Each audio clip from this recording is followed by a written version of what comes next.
Uber foi condenado a registrar todos os seus motoristas na CTPS, ou seja, todos eles vão ser considerados empregados. E, além disso, foi condenado a pagar 1 bilhão em danos, em indenização por danos morais.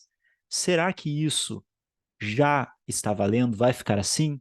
E quais são as consequências disso para outros negócios digitais e outras plataformas de prestação de serviços? Meu nome é Lucas Uster, eu sou advogado de negócios digitais. Se tu se interessa por esse tipo de assunto, se inscreve aqui no canal e aproveita para conhecer outros vídeos que tem aqui no canal em que eu trato de temas semelhantes envolvendo negócios digitais.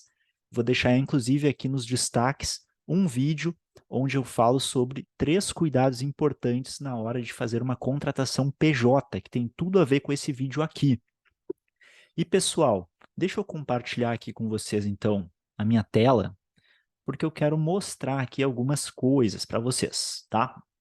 Primeiro, quero mostrar para vocês uma notícia, né? Vocês já devem ter ouvido falar, isso está dando bastante manchete em vários portais. Trouxe aqui, então, uma notícia do G1. Justiça condena Uber a pagar 1 bilhão e assinar carteira de trabalho de todos os motoristas.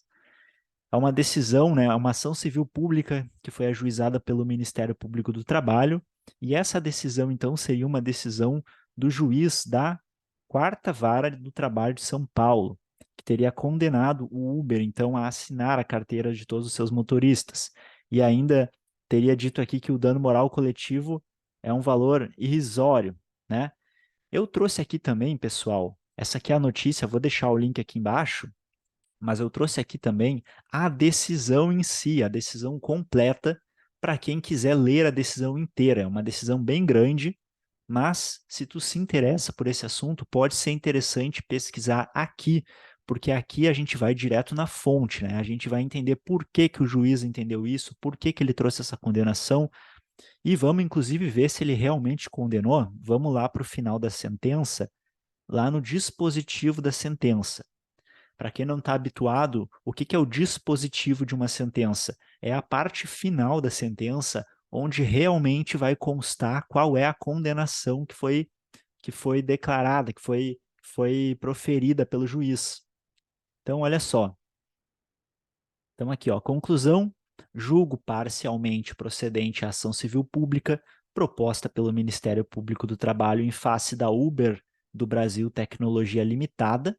Até fazendo um parênteses, por que que se a Uber é uma empresa estrangeira, por que que a condenada que foi a Uber do Brasil Tecnologia Limitada, ou seja, uma empresa brasileira?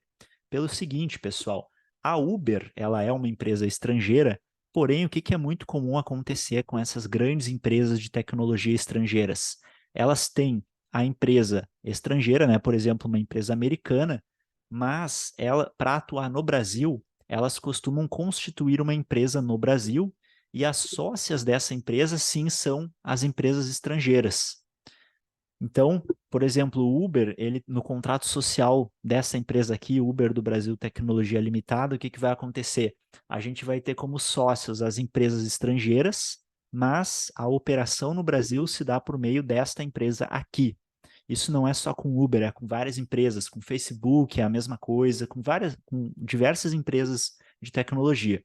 Mas vamos lá então, aqui ó, o dispositivo, algumas preliminares aqui que foram julgadas, que eu não vou ler, mas olha só, condeno a ré a obrigação de fazer, qual seja, observar a legislação aplicável aos contratos firmados com seus motoristas, devendo efetivar os registros em CTPS, ou seja, na carteira de trabalho deles, como se eles fossem empregados, sob pena de multa diária de 10 mil para cada motorista não registrado. Como assim?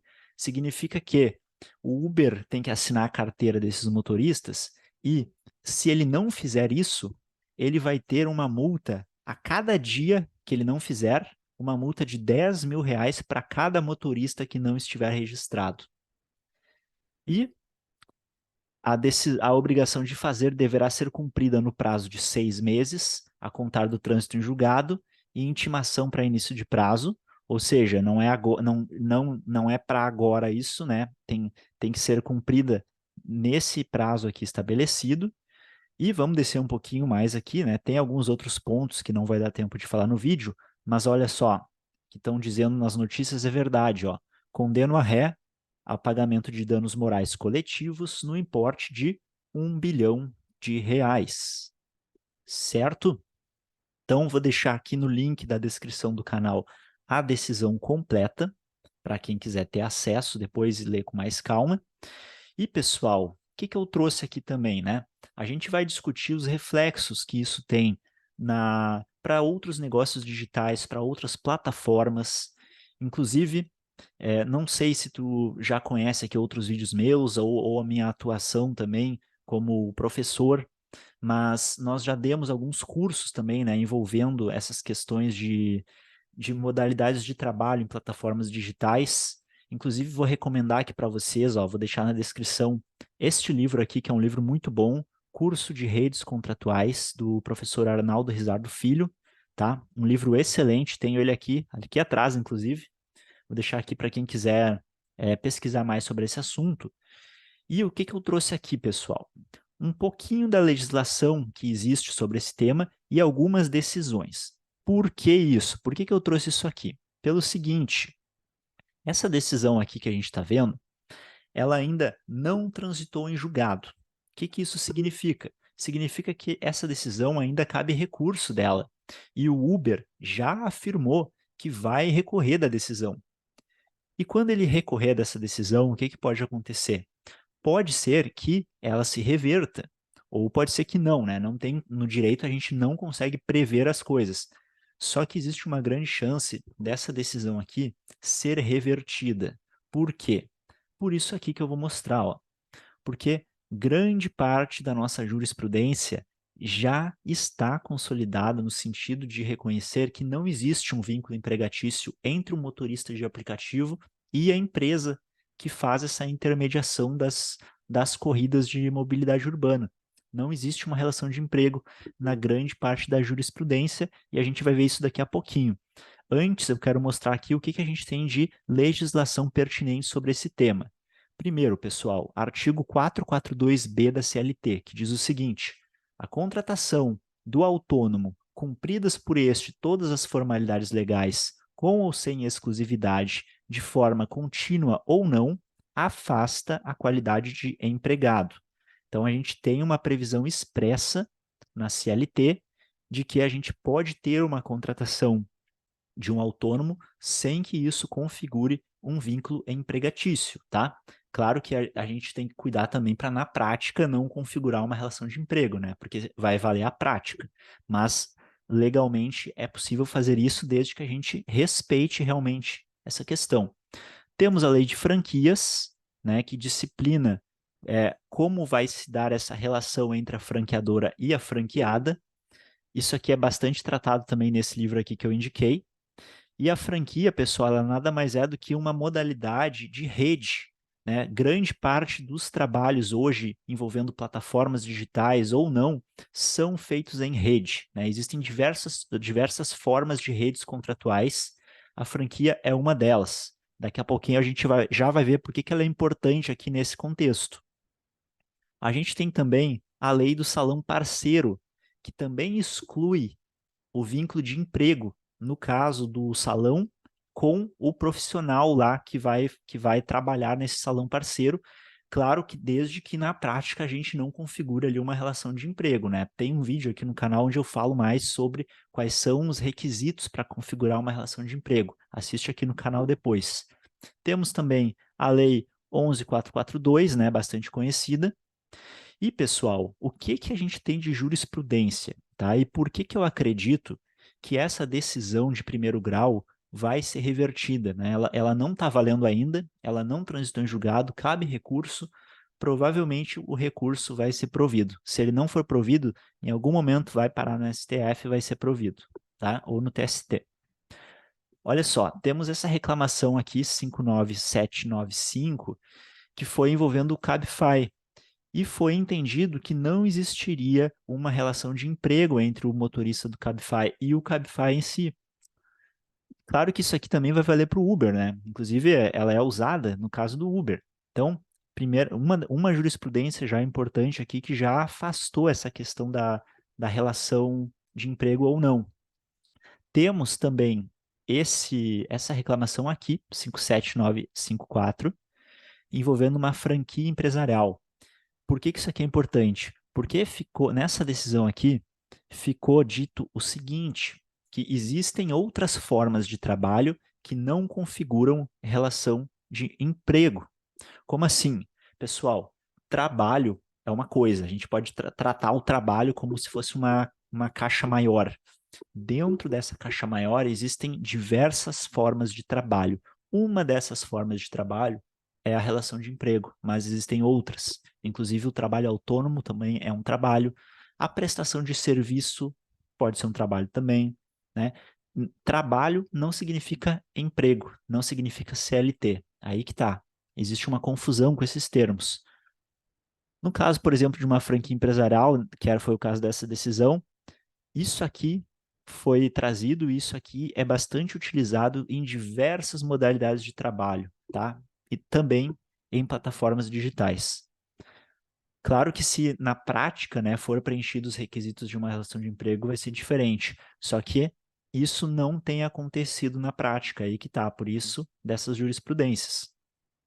E aí, pessoal, vou trazer aqui agora o seguinte, ó, algumas decisões que reconheceram a possibilidade de organização da divisão do trabalho, não só pela terceirização, né, que essa já é antiguinha, mas por outras formas desenvolvidas por agentes econômicos, mesmo sem caracterizar vínculo de emprego. Ou seja, mais uma vez a nossa jurisprudência aqui está reforçando que existem essas outras formas de dividir o trabalho, né, de categorizar o trabalho, sem considerar vínculo de emprego.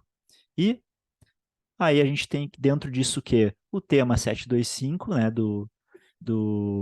da terceirização, né, é lícita a terceirização ou qualquer outra forma de divisão do trabalho entre pessoas jurídicas distintas, independentemente do objeto social, mantida, claro, né, isso vai continuar acontecendo, a responsabilidade subsidiária da empresa contratante. A DPF 324 é lícita a terceirização de toda e qualquer atividade, meio ou fim. Extremamente importante também. Não vou entrar aqui nos detalhes, tá? Mas depois, se tu quiser, tira um print aqui para ler com mais calma. Vou deixar aqui os números também, ó. ADI 5625 é constitucional a celebração de contrato civil, e olha só que interessante, de parceria entre salões de beleza e profissionais do setor. Isso aqui é extremamente importante também para negócios digitais, porque a gente pega essa ideia também para as plataformas digitais, né, que fazem essa intermediação de serviços.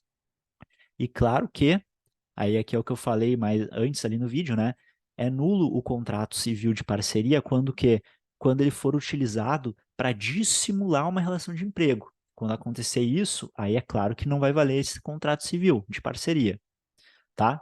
ADC 48 também. E, pessoal, olha só, trouxe uma outra decisão aqui, que foi o quê? Um motorista de Uber teve a conta dele bloqueada, e aí ele ajuizou uma ação. E o que ficou constatado? Que essa ação ela não poderia ser julgada na Justiça do Trabalho. Por quê? Porque não se trata de uma relação de emprego, se trata de uma relação civil. Então, essa ação, ela teria que ser julgada na justiça comum. Inclusive, é isso que acontece, né? Existem várias ações de motoristas que perdem a conta e entram com ação contra o Uber ou contra outros aplicativos para reaver a sua conta. E essas ações, elas são julgadas na justiça comum. Por quê? Porque não se trata de uma relação de emprego. Então, resumindo tudo que a gente viu aqui, a gente viu o quê? Que realmente o Uber foi condenado a assinar a carteira dos motoristas como empregados e a pagar a indenização, porém, essa decisão ainda não transitou em julgado, portanto, cabe recurso, o Uber já disse que vai recorrer, e existem grandes chances, tá? Eu particularmente acredito que essa decisão vai ser revertida, e sendo revertida ou não, o que a gente tem que olhar do ponto de vista dos negócios digitais? A gente tem que calcular riscos, né? O advogado calcula riscos, o empresário calcula riscos, o financeiro calcula riscos, o contador calcula riscos. É importante, então, que as empresas em geral se atentem a esses detalhes para calcular riscos, né? A gente viu, por exemplo, a importância de não efetivar na prática uma relação de emprego, né? Não adianta a gente escrever que é uma coisa e na prática ser outra. A gente viu aqui que a gente tem uma jurisprudência forte no sentido de afastar a relação de emprego nesses casos. E se a decisão não for revertida, né? Se realmente isso aqui for considerado uma relação de emprego, o motorista de aplicativo com a empresa, quais são os riscos disso? Os riscos é que diversas outras plataformas digitais de intermediação de serviços podem sofrer essa mesma consequência. E isso vai ter um certo impacto na economia, né? Se me perguntar se eu acredito que é uma relação de emprego, o que eu diria? Na minha opinião, não se trata aqui de uma relação de emprego, tá? Se trata aqui de uma relação de parceria, uma relação civil, né? Um contrato civil, uma rede contratual, como a gente já viu, né? E recomendo de novo ali o livro que eu mostrei do curso de redes contratuais. É isso que é a relação aqui, tá? E o STF tem se posicionado também nesse sentido.